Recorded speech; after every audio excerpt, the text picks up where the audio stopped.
as at March this year, we had about 67.9 billion outstanding out of the 2.8 trillion. CEO had mentioned that there is culprit is the universities with about that 1.4 billion, counties 20.4, health sector, and the health sector is mainly the referral hospitals, Kenyatta, Jaramogi, and also the MTRH, Moi Teaching and Referral, about 2.4. Though these unlimited contribution, we may not talk about the deficits, where we had a DB scheme or defined benefit scheme. The figure could even extend to almost 18 billion. Agriculture sector, that's the sugar companies, about 1.6. And where you sit as the information and communication could be having about 3.5 billion, whereby we have, of course, the president is a member of one of the schemes, and also the national broadcast, I think, is one of the largest players in this space. But the question is, what are we doing about it? Because at the end of the day, it's not how much the sector is growing, but how secure are all these contributions. One, we have engaged all the sector players who have unlimited contributions. For the last 3 months, we have been engaging the universities just to understand why and what needs to be done. And out of these engagements, there has been remedial plans which have been committed. And as you know, in this country, there is fair administration of justice. You engage somebody, they give a remedial plan. Section 53B of our Act provides that require the employers to provide a remedial plan. If they don't adhere to the remedial plan, the next thing is winding up. There are some of the schemes we are winding up. We have about 3 big ones, public sector schemes that we are winding up. And our winding up process is not to distribute what is there. Unlike what we have in the private companies, we are distributing their assets. No. Here we are getting a liquidator to go and collect contributions from the employer. If it is, let's say, MediaMax. I had somebody from MediaMax.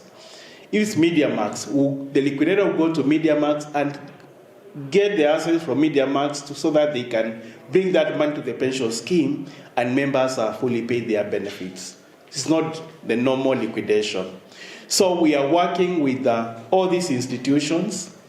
When are we going to take them to court? I've said we have 3 public institutions, one with 3.2 billion, the other one 3.5 billion, the other one is about close to 2 billion.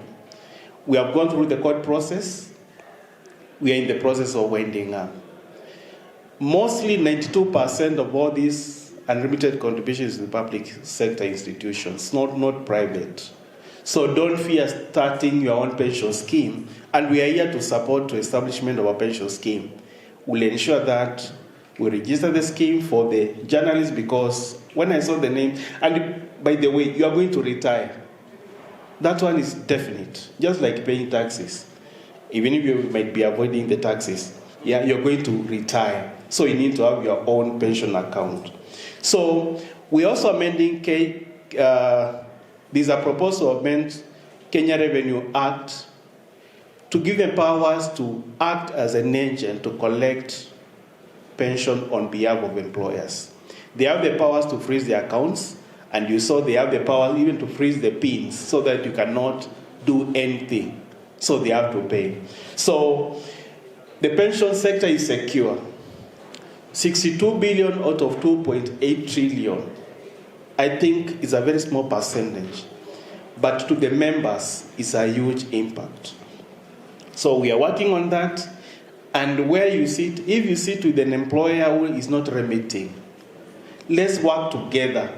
Push the employer. Publicize that information. It is right for every member to know that your contributions have not been remitted. I'll also mention about the issue of how does employees know that their contributions have not been remitted.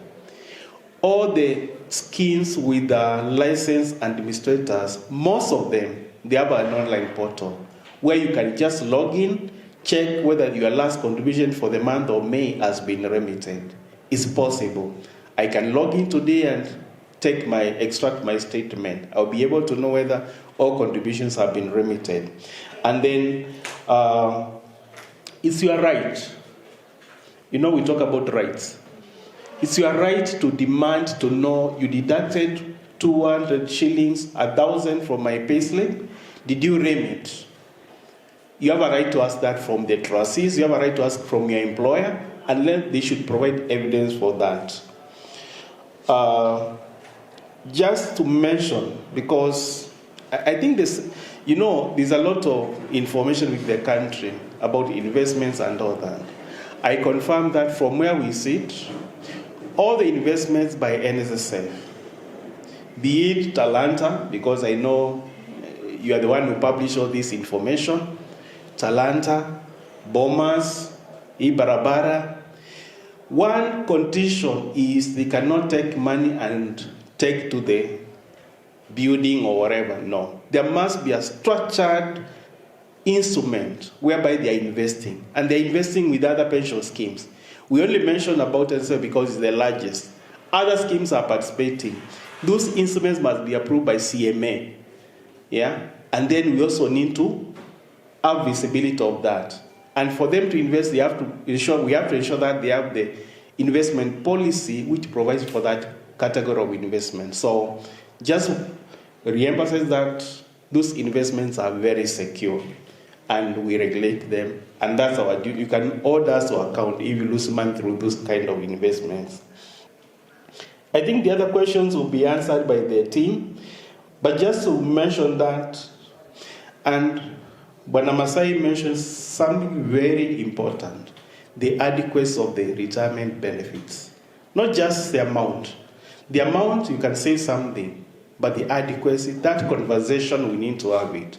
Because there are those requirements. If you have other sources of income, maybe 40% of your last salary. If you have no other source of income, your pension should give you about 60% of your last income. So if you are getting 10%, you are likely to be poor in retirement. And the worst thing is, if you had an income and we are told on average 80,000 per month, and you don't have an income, then there's a challenge. So what I need to say, the pension industry is very secure. It's only about 100 schemes with the issues out of the 1,000 schemes, but the pension industry is secure. That is the message we want you to go out. Go and say the pension sector is secure, RBA is doing its work, and people can save confidently and go and sleep and wait for retirement. Asante.